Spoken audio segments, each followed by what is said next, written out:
오늘 주신 하나님의 말씀은 사도행전 20장 22절에서 24절 말씀입니다. 사도행전 20장 22절에서 24절. 우리 짧은 본문이니까 함께 합독하시겠습니다. 같이 읽습니다. 보라, 이제는 성령에 매여 예루살렘으로 가는데 거기서 무슨 일을 당할는지 알지 못하노라.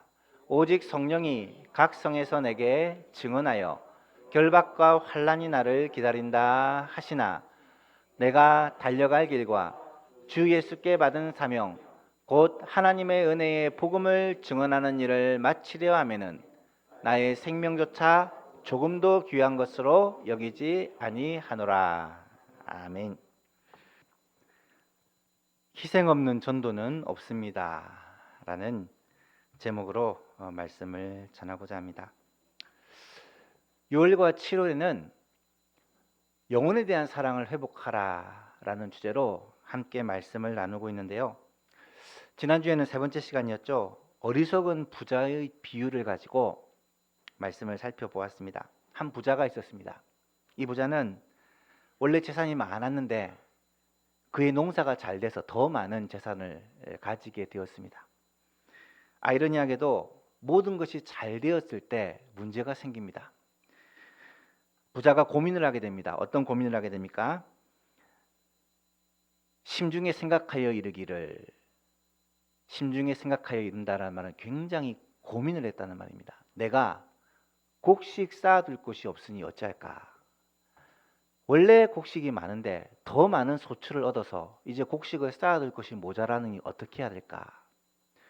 오랫동안 고민하다가 결론을 내립니다. 내가 지금 있는 곳간을 헐고 더 큰 곳간을 짓고 거기다가 곡식과 물건을 많이 쌓아두고 그리고 나서 내 영혼에게 이르기를 여러 해 동안 쓸 물건을 쌓아두었으니 어쩌면 평생 동안 먹고 마시고 즐길 수 있는 걸 쌓아두었으니 이제는 평안히 쉬고 먹고 마시고 즐기자. 그렇게 생각을 했다라는 것입니다. 여러분, 이 모습은 오늘날 세상에 있는 대부분의 사람들이 매우 바라고 원하는 삶입니다. 많은 것들을 가지고 앞으로의 평생을 돈 걱정 안 하고 삶에 대한 걱정 없이 편안하게 즐겁게 사는 게 대부분의 사람들의 인생의 목표라는 거예요. 그런데요, 이 부자가 대단히 착각하고 있는 것이 두 가지가 있었습니다. 어떤 착각이죠? 첫 번째는 이 부자는 행복이 많이 쌓아놓고 먹고 즐기는 데 있다라고 착각을 한 것입니다. 여러분, 정말 돈이 넉넉하고 시간이 넉넉하고 삶의 여유가 있어서 먹고 마시고 즐기고 하고 싶은 거 다 하고 살면 정말로 행복할까요? 대부분의 사람들은 먹고 사는 게 힘드니까 당장 문제가 많으니까 많이 가지고 시간도 삶도 넉넉하면 행복할 것이다 라고 생각하지만 결코 그렇지 않습니다. 하나님은 사람을 그렇게 단순하게 만들어 놓지 않았습니다. 인간은 배부르고 등 따시다고 행복한 짐승과는 완전히 다릅니다. 사람은요, 삶의 의미를 찾아야 하고 보람을 느껴야 하고 가치를 추구하며 살아야 비로소 행복을 누리며 삽니다. 이 부자는 짐승처럼 많이 가지고 많이 누리면 행복할 것이다 착각을 한 거죠. 두 번째로 부자가 착각한 것이 무엇입니까? 내 생명의 주인이 나라고 착각을 한 것입니다. 하지만 하나님께서는 그 부자를 향해서 뭐라고 말씀하십니까? 하나님이 이르시되 어리석은 자여 이 바보야, 오늘 밤에 내 영혼을 도로 찾으리니 그러면 너가 준비한 그 많은 것들이 누구의 것이 되겠느냐? 라고 물으십니다. 여러분, 이 물음은 이 세상의 어떤 사람도 피해갈 수 없는, 어쩌면 부인할 수 없는 사실입니다. 진리입니다. 사실 우리의 생명도, 우리의 건강도, 우리의 재물도 우리의 것이 아닙니다. 하나님의 것입니다. 하나님께서 우리에게 주셔서 사는 날 동안 이것을 가지고 살아가게 하되 하나님이 기뻐하시는 뜻대로 살도록 우리에게 맡겨주신 것입니다. 그런데 이 부자는 착각하기를 생명도 내 것이고 건강도 내 것이고 재물도 내 것이다. 내가 얻었으니 내가 마음껏 누리고 즐기자. 착각한 것이죠. 그러니까 하나님 보실 때 얼마나 어리석은 자이겠습니까? 그래서 이 비유의 결론이 무엇입니까? 21절 말씀에 자기를 위하여 재물을 쌓아두고 하나님께 대하여 부여하지 못한 자가 이와 같으니라. 자기에 대하여는 많은 것들을 쌓아두고 하나님께 대하여는 부여하지 못한 자가 바로 이 어리석은 부자와 같다. 이 부자가 그 많은 재물을 얻기 위해 수고했지만 그것들을 하나도 누리지 못하고 비참한 결말을 맞이하는 이 모습들을 바라보면서 우리는 깨달아야 한다는 것입니다. 사랑하는 성도 여러분, 여러분은 어떻게 하시겠습니까? 이 어리석은 부자와 같이 이 땅에서 잠시 영광을 누리다가 결국 영원한 멸망의 삶을 선택하시겠습니까? 아니면 정말로 영원히 가치 있는 삶, 이 땅에서 잠시 고난을 당할지 모르나 영원한 세계를 바라보고 하나님께 대하여 부유한 그러한 삶을 사시겠습니까? 우리의 소망교회 모든 성도님들은 영혼을 바라보고 추구하는 정말로 복된 성도가 될 수 있기를 주님의 이름으로 축복합니다. 오늘은 영혼에 대한 사랑을 회복하라는 주제로 네 번째 시간입니다. 희생 없는 전도는 없습니다 라는 제목으로 말씀을 나누고자 합니다. 인간에게 있어서 이 희생이란 단어는 굉장히 귀한 단어입니다. 왜냐하면 희생은 다른 사람을 위해서 나의 소중한 것을 포기하는 것을 말하기 때문입니다. 이것은 앞에 말했던 부자와는 인생의 가치가 전혀 다른 사람이죠. 물론 내가 물질에 손해를 볼 수도 있고 몸과 마음이 고통을 당할 수도 있고 심지어는 생명을 잃을 수도 있지만 희생을 함으로, 다른 사람을 희생을 함으로 인생의 아름다운 삶을 가리키는 것입니다.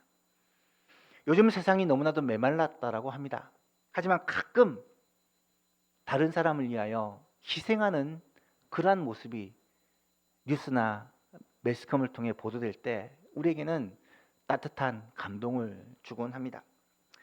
예전에 제가 부산에 있을 때 뉴스에서 읽었던 기사인데요. 제가 참 감동을 받았던 일이 있었습니다. 금중구의 부곡초등학교 운동장에서 한 할머니가 자신의 두 손자와 손녀를 데리고 그렇게 산책을 하고 있었습니다. 손자는 2살이라서 유모차에 태우고 손녀는 5살이라서 같이 그렇게 산책을 하고 있는데 학교 운동장에 저 숲길을 걷고 있는데 이 손녀가 5살짜리 손녀가 어쩌다가 잘못 말벌집을 건드렸던 것 같아요. 벌떼가 정말 수백 마리가 달려드는데 할머니는 큰일 났다 싶어서 자신의 입은 옷을 벗어가지고 유모차에 있는 손자와 또 손녀를 덮었습니다. 그리고 달려드는 수백 마리의 그 벌떼를 쫓기 위해서 몸부림을 쳤죠. 순식간에 얼굴과 머리와 팔과 옷을 입은 부위를 제외하고는 몸의 모든 부분이 벌에 쏘입니다. 애들만이라도 살려달라고 소리를 질러서 119에 신고를 하고 결국 구급대가 출동해 할머니는 병원으로 옮겨졌습니다. 하지만 이 할머니는 결국 숨지게 됩니다. 경찰 관계자의 말에 의하면 이 권씨 할머니의 몸 중에 노출된 곳은 거의 빈틈이 없을 정도로 말벌에 쏘였고 필사적으로 할머니가 보호했던 손자와 손녀는 2-3방 쏘였지만 생명에는 지장이 없다라고 기록을 했습니다. 결국 자신의 생명을 바쳐 손자, 손녀를 지켰던 것입니다. 여러분, 희생 중에 가장 아름다운 희생, 귀한 희생이 있다면 생명을 살리는 희생일 것입니다. 우리는 이런 기사를 보면서 와, 대단하다, 멋있다, 역시 할머니는 위대하다, 뭐 이런 생각만 하면 안 됩니다. 정말 깨달아야 할 사실은 생명을 구원하기 위해서는 이처럼 희생이 필요하다는 사실을 알아야 합니다. 육신의 생명을 구원하기 위해서도 이러한 희생이 필요하다면 영적인 생명을 구원하기 위해서는 훨씬 더 가치 있고 진짜 생명인 영적인 생명을 구원하기 위해서는 희생을 필요로 하지 않을까요? 여러분, 하나님의 눈에서 본다면 지금 여러분 주위에 있는 믿지 않는 불신자들은 다 죽은 사람들입니다. 영적으로 죽은 사람들입니다. 살아있고 걸어다니지만 사실은 죽은 사람이라고 말할 수 있습니다. 왜 그렇습니까? 예수를 믿지 않는 그들은 그 안에 생명이 없기 때문에 죽은 것입니다. 꽃이 가지에서 떨어지고 나면 살아있는 것처럼 보이지만 사실은 죽은 것처럼, 그 안에 생명인 예수님이 계시지 않으면 살아있는 것처럼 보이지만 얼마 있다 시들어 버리고 마는 것입니다. 70년, 80년 이 땅을 살아가는 것이 우리에게는 대단한 일처럼 느껴질지 모르지만 영원하신 하나님의 입장에서 볼 때 그 몇십 년은 말 그대로 아침 이슬과 같고 잠깐 있다 사라질 안개와도 같은 것입니다. 그리고 그 짧은 인생 뒤에는 심판이 있고 그 심판의 결과 영원한 생명이 있는데 천국에서 영생을 누리느냐 지옥에서 영벌을 받느냐가 결정된다라는 거예요. 여러분, 예수 그리스도 참된 생명이 없는 자는 사실 영원한 형벌을 받은 자입니다. 그런데 그 죽은 인생이 다시 살아나는 방법이 있습니다. 그 방법이 뭐냐? 예수 그리스도를 믿음으로 말미암아 생명을 얻는 것입니다. 그것은 죽고 나면 안 돼요. 살아있는 동안에만 가능한 것입니다. 이 땅에서 복음을 듣고 예수를 믿으면 그 죽은 영혼이 살아난다라고 성경은 말씀하고 있는 것입니다. 왜 그렇습니까? 복음에는 생명을 살리는 능력이 있기 때문이죠. 로마서 1장에 보니까 내가 복음을 부끄러워하지 아니하노니, 바울 사도의 고백입니다. 이 복음은 모든 믿는 자에게 구원을 주시는, 영생을 주는 능력이 된다. 하나님의 능력이 됩니다. 그런데 여기서 한 가지 문제가 있습니다. 믿지 않는 사람들에게, 영적으로 죽은 사람에게 당신은 죽었습니다, 예수 믿어야 삽니다, 예수 믿어야 구원받습니다 라고 전하면 그들은 깨닫지 못한다는 거예요. 왜? 자신이 죽었다라는 걸 알지 못하기 때문에, 자신에게 생명이 없다는 것을 모르기 때문에. 그런 사람에게 가서 당신은 죽었습니다, 살아야 됩니다, 예수 믿어야 합니다 이렇게 얘기하면 이상한 사람 취급을 하겠죠.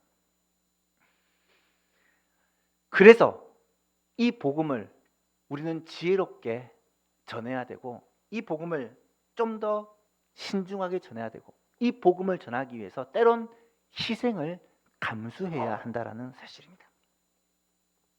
사랑하는 예수만 교신 여러분, 희생 없는 전도는 없습니다. 복음을 전하기 위해서, 이 복음을 믿지 않는 사람들에게 전하기 위해서는 반드시 희생이 필요합니다.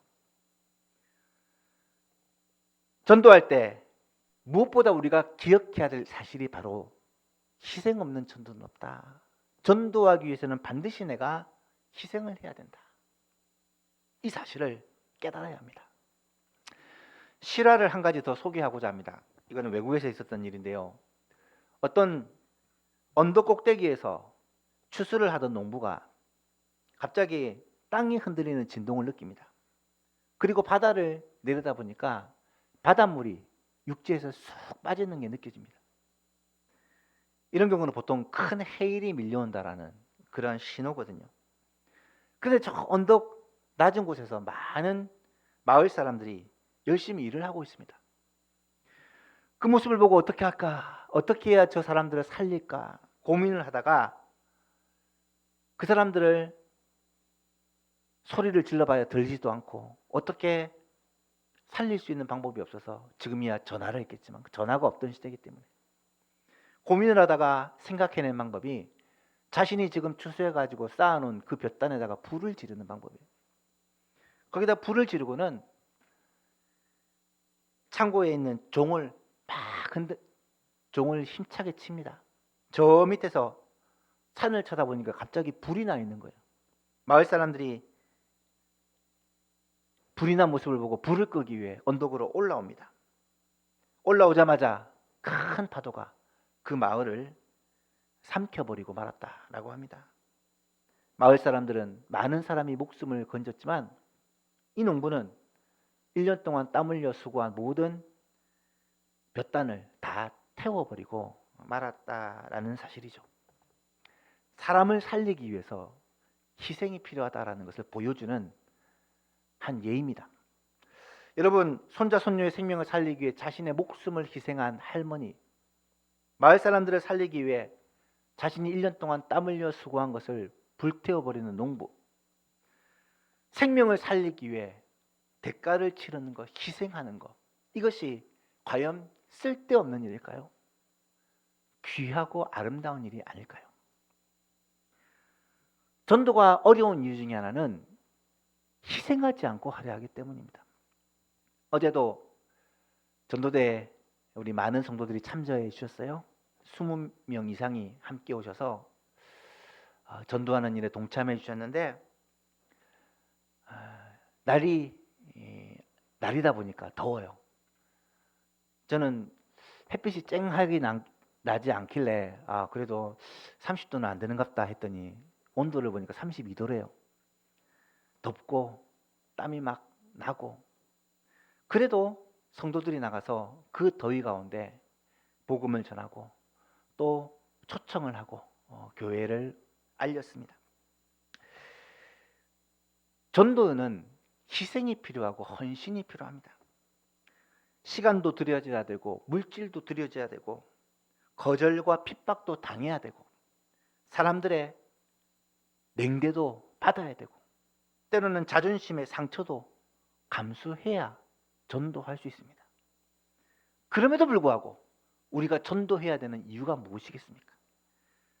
아무리 많은 희생을 치른다 해도 전도는 영원한 생명, 진짜 생명을 살릴 수 있는 유일한 길이기 때문에 성경에서 전도 외에 영혼을 구원하는 다른 길을 가르쳐 주시지 않았기 때문에 복음을 전하여 영혼 살리는 것이 그들의 진짜 생명을 살리는 유일한 길이기 때문에 그렇다라는 것입니다.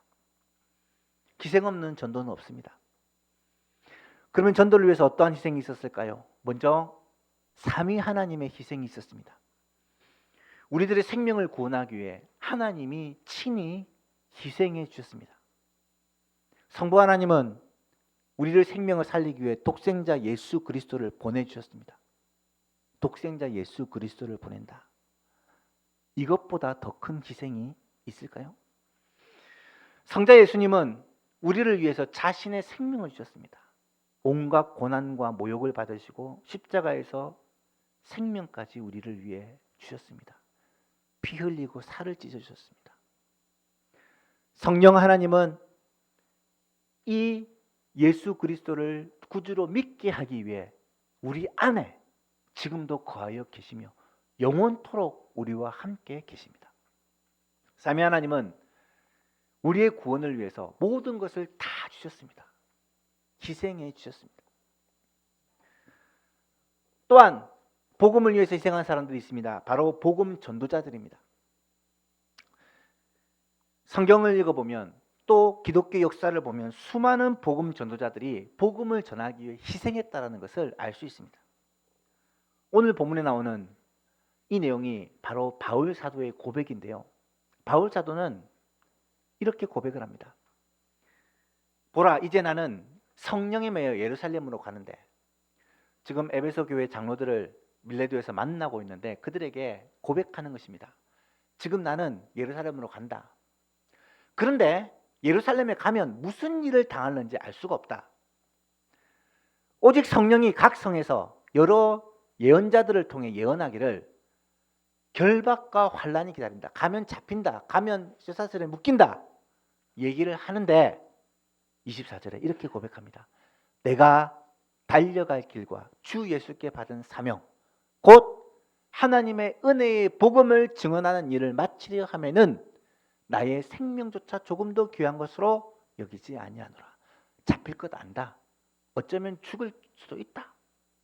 그것을 알지만 하나님께 받은 사명이 복음을 전하는 것이고 이것이 나의 달려갈 길이라면 나는 이 길을 가겠다라는 거예요. 희생을 감수하겠다라는 것입니다. 죽음을 각오하겠다라는 것입니다. 이 바울 사도의 헌신이 있었기 때문에 복음이 아시아에 전해지고 복음이 유럽에 전해지고 그 복음이 북미에 전해지고 그 복음이 오늘 우리에게까지 오게 된 것입니다. 사랑하는 성도 여러분, 여러분은 예수님을 어떻게 믿게 되었나요? 여러분을 예수님 믿게 하기 위해 누군가의 희생이 있었을 것입니다. 여러분의 부모님의 희생이 있었거나 여러분을 전도한 사람들의 헌신이 있었을 것입니다. 저는 5대째 예수 믿는 가정입니다. 저희 자녀는 6대째인데요. 궁금해서 할아버지에게 제가 할아버지 살아계실 때 여쭤봤어요. 어떻게 우리 가정은 예수님 믿게 되었습니까? 그러니까 자세히 가르쳐 주더라고요.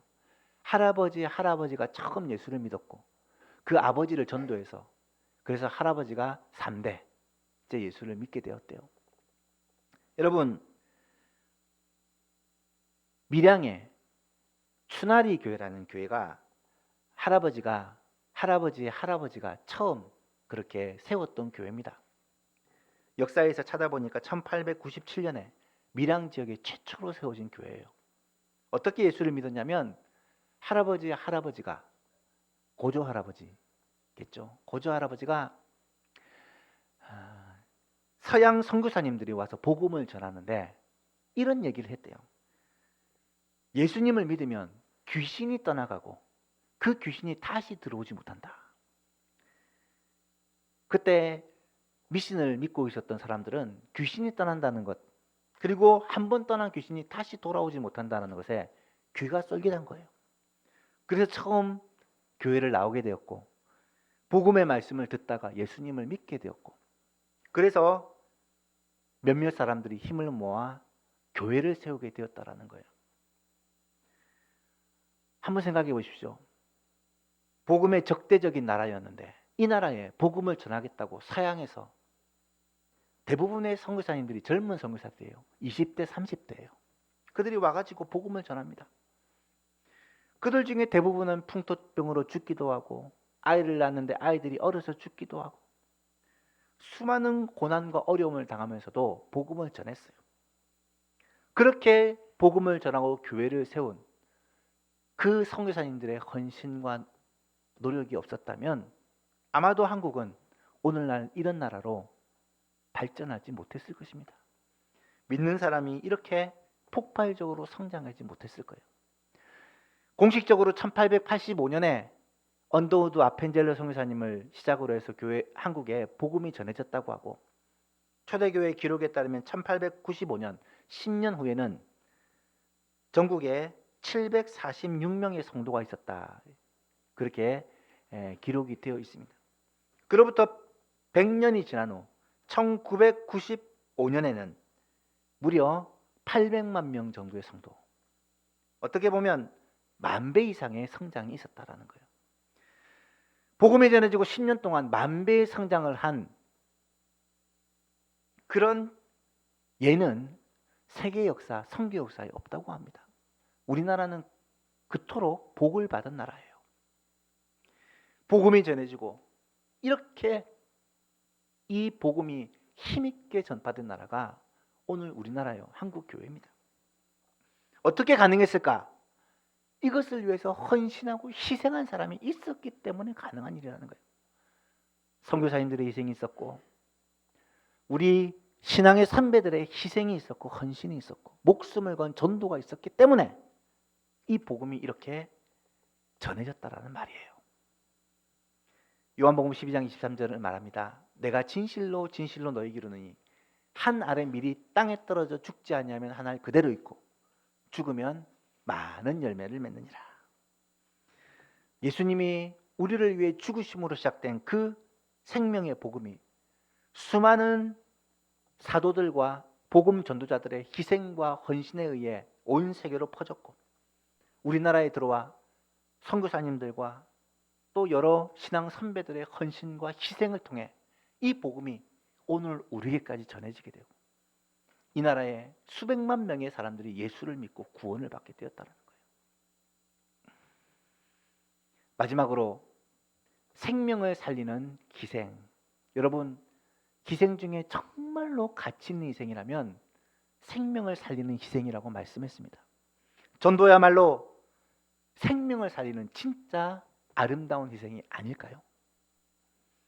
여러분이 여러분의 가족들, 여러분의 친지, 이웃, 친구, 가까운 사람들에게 복음을 전하는 것, 복음을 전하기 위해 그들에게 밥도 사고 그들에게 아양도 떨고 자존심도 막 버리고 그들에게 예수 믿자고 교회 가자고 막 액을 복걸하고, 여러분, 이런 모습들이 과연 의미 없는 시시한 것일까요? 만약에 그래서 한 영혼을 주님께로 돌아오게 한다면, 그래서 그 영원한 생명을 다시 살린다면 그거보다 더 귀하고 값진 것이 무엇이 있겠습니까? 마가복음 9장에 보면 예수님께서 무리를 보시고 불쌍히 여기시니 이는 그들이 목자 없는 양과 같이 고생하며 기진함이라 라는 표현이 나타나요. 제가 아마 여러분에게 한번 말씀을 드린 것 같은데, 여기서 불쌍히 여기신다, 이 단어가 헬라어 원어를 보시면 스플랑크니조마이라는 단어예요. 스플랑크니조마이라는 단어는 이 스플랑크논, 창자 내장이라는 단어에서 나왔습니다. 불쌍히 여긴다는 말은 원어적으로 표현하면 내장이 끊어지는 아픔을 느낀다, 창자가 끊어지는 아픔을 느낀다, 이런 의미래요. 여러분, 예수님이 무리를 보시는데 그들의 목자 없는 양과 같이 고생하는 모습을 보시고 창자가 끊어지는, 내장이 끊어지는 아픔을 느꼈다는 거예요. 우리말로 애절하다 표현도 비슷한 것 같아요. 슬픔이 끊어지는 아픔을 애절하다 표현하잖아요. 정말 창자가 끊어지는, 내장이 끊어지는 그런 아픔을 느낀다면 어떤 희생을, 어떤 손해를 보더라도 그 영혼을 건지기 위해 애쓰지 않을까요? 사랑하는 예수망교회 여러분, 전도는 하나님이 가장 기뻐하시는 일이고 반드시 해야 될 일입니다. 이 전도를 위해서는 그 영혼에 대한 애끓는 마음, 애절한 마음, 그 영혼을 불쌍히 여기는 마음이 우리에게 필요하다는 거예요. 사랑하는 가족이, 사랑하는 자녀가, 사랑하는 부모가, 사랑하는 형제가, 사랑하는 친구가 예수님 모르고 이 땅을 잘 살아가는 것처럼 보이지만 죽음을 향해, 영원한 형벌을 향해, 지옥을 향해 걸어가는 것을 본다면 도저히 그것을 그냥 볼 수 없는 애끓는 마음, 안타까운 마음이 있어야 하지 않을까요? 이런 간절한 마음이 있을 때 우리는 그 영혼을 주님께로 데려오기 위해 정말 최선을 다할 수 있을 것입니다. 마지막으로 한 가지 예화를 들고 마치려고 합니다. 미국의 대통령 가운데 지미 카터 대통령을 아실 것입니다. 2002년에 노벨 평화상을 받은 대통령인데요. 어쩌면 재임 시절보다 그 후가 더 아름다운 대통령으로 잘 알려져 있습니다. 그는 젊은 시절에 교회를 섬겼는데 그 교회에서는 해마다 전도 집회를 했다는 거예요. 해마다 전도 집회를 하는데 이 젊은 카터는 그때마다 결심을 하고 한 해에 14가정에게 복음을 전하기로 마음을 먹고 한 해마다 14가정을 찾아가서 그렇게 전도를 했다고 합니다. 10년 동안 전도 집회를 계속했으니까 14가정에게 해마다 전했으니까 140가정에게 복음을 전한 거죠. 그는 자신이 한 일에 대해서 굉장히 자부심을 가지고 있고, 그래도 내가 복음을 전하기 위해 정말 애를 썼고 140가정에 복음을 전했고 그 중에 적지 않은 가정이 교회에 나와 예수를 믿게 되었다, 자부심을 가지고 있었다고 합니다. 그런데 1966년에 미국의 한 주의 주지사로 출마하고 선거운동을 하게 되는데, 미국은 선거운동이 좀 길었던 모양이에요. 3개월 동안 무려 30만 명을 만나고 그들에게 지지를 호소했다라는 거예요. 정치인 생활을 해보니까 정치도 사람들의 마음을 얻는 것이고 복음도 사람들의 마음을 얻는 것인데, 내가 나를 위해서는 3개월 동안 30만 명을 만나면서 하나님을 위해서는 10년 동안 140가정을 만났구나. 어느 순간 딱 이런 생각이 들었대요. 그래서 그가 글을 하나 썼는데, Why not the best? 라는 제목의 글이에요. 왜 최선을 다하지 않았는가? 나름대로는 최선을 다한다고 생각했지만 지나고 나서 보니까 내가 정말 영혼 구원을 위해 최선을 다하지 않았구나 라는 생각을 하게 되었고, 그래서 대통령을 퇴임하고 나서 자신은 평생을 복음 전도를 위해 살리라 마음 먹고 헤비타티 운동을 시작하고 많은 사람들에게 복음을 전하기 위해 전 세계를 다니며 애를 썼다라는 거죠. 여러분, 여러분에게는 어떤 마음이 있습니까? 나 자신의 목표를 달성하고 내가 이루고자 하는 그 일을 이루기 위해서는 밤에 잠도 자지 않고 입술이 부르트면서 그렇게 수고하고 뛰어다니고 돈과 시간을 쏟아붓지만, 하나님이 찾고 계시는 한 영혼, 하나님이 가장 기뻐하시는 영혼 구원을 위해서는 내가 과연 어떤 희생을 하고 어떤 노력을 하고 있느냐 물어보아야 할 것입니다. 사랑하는 여러분, 희생 없는 전도는 없습니다. 전도는 어떠한 희생을 치르더라도 반드시 해야 될 일입니다. 왜냐하면 전도하지 않으면 그 영혼이 멸망으로 향하여 갈 수밖에 없기 때문에. 그리고 전도할 수 있는 기회는 이 땅에 살고 있는 이 짧은 시간이기 때문에. 사랑하는 예수만교 성도 여러분, 우리도 누군가로부터 복음을 듣고 예수를 믿고 구원을 받게 되었다면 이제 우리도 다른 사람들에게 이 구원의 소식을 전하여 그들도 구원받고 영생을 얻게 되는 이 전도에 함께 동참하는 예수만교회 모든 성도님 될 수 있기를 바랍니다. 다음 주일이 가족 초청 주일입니다. 우리가 그들을 전도할 수 있는 제일 좋은 방법은 교회당에 나와 예배당에 나와 복음의 말씀을 듣게 하는 것입니다. 사랑하는 가족들, 친구들, 이웃들, 가까운 사람들을 애끓는 마음으로, 정말 애절한 마음으로 그들을 초청하여 그들이 이곳에 와서 복음을 들을 수 있도록, 그들이 이곳에 와서 예수를 믿을 수 있도록 정말 최선을 다하여 후회 없는 그러한 전도주의를 보낼 수 있기를 주 예수 그리스도의 이름으로 축복합니다. 마지막으로 오늘 설교의 제목을 같이 한번 읽어봅시다. 희생 없는 전도는 없습니다. 이 말은 다시 말하면 같이 읽어봅시다. 전도는 어떠한 희생을 치른다 할지라도 결코 포기할 수 없는 일입니다. 어떠한 희생을 치르더라도 결코 전도를 포기하지 않는 예수만교회 모든 성도님 되시기를 주님 이름으로 축복합니다.